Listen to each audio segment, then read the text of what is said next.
דחייה זה כואב. זה מאוד כואב להרגיש לא רצויים. ואנחנו מתכוונים לכאב אמיתי. מחקרי FMRI גילו שדחייה מעוררת פעילות מוחית באזורים מצביעים רבים שמאבדים כאב פיזי. והשפה שבה אנחנו משתמשים לתאר דחייה משקפת את החוויה הזאת.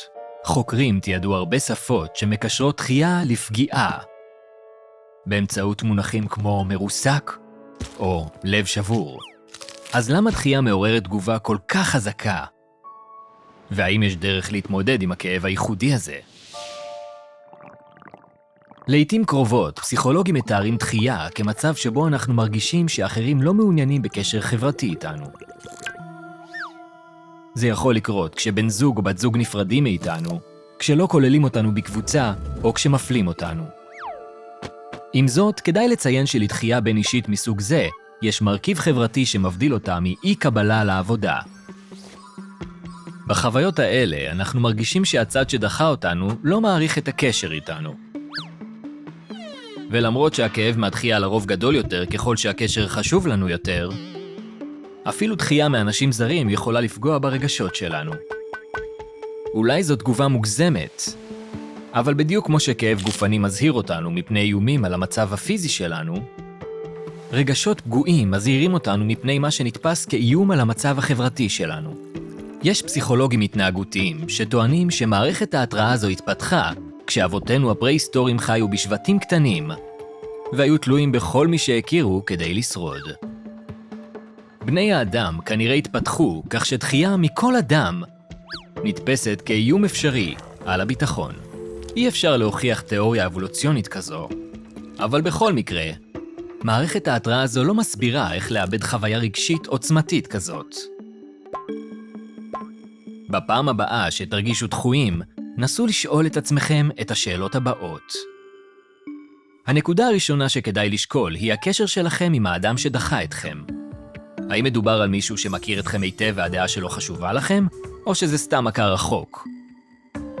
אם הוא רק מכר, זה יעזור לכם לענות על השאלה השנייה.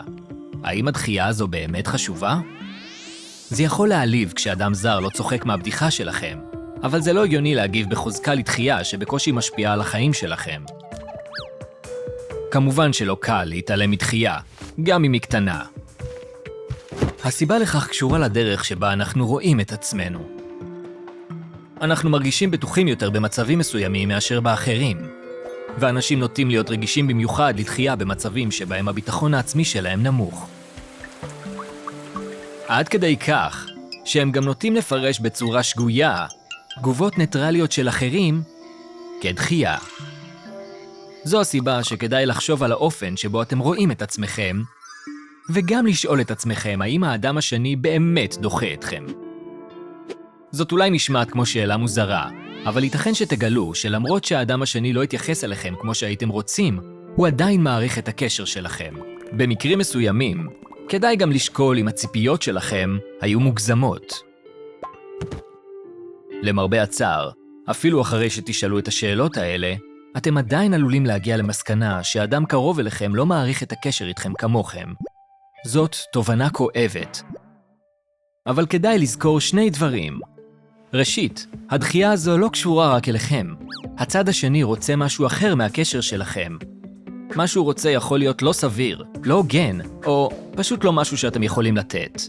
שנית, הדחייה שלהם לא מוכיחה שיש משהו לא בסדר איתכם. הכאב שאתם מרגישים הוא פשוט חלק ממנגנון שמזכיר לכם לחשוב על הקשרים הבין-אישיים שלכם. וכשתחשבו על ההתנהגות שלכם, תוכלו למצוא רמזים שיעזרו לכם להבין טוב יותר את הדחייה, ולשקול את הקשר שברצונכם לנהל עם האדם הזה. כל קשר וכל דחייה הם ייחודיים, אבל בכל מקרה חשוב לזכור שזה קורה לכולנו. כולם מתמודדים עם דחייה במהלך החיים, אפילו אלו שנראים בטוחים בעצמם. ואחת הדרכים הכי נפוצות להתמודד עם החוויה הזו היא להתחבר מחדש לאנשים שכבר מעריכים אתכם. המשיכו לתת למוח שלכם חומר למחשבה בזמן שאתם לומדים כיצד הוא פועל. הרשמו לערוץ שלנו או צפו בסרטונים אלה. המוח שלכם יודה לכם.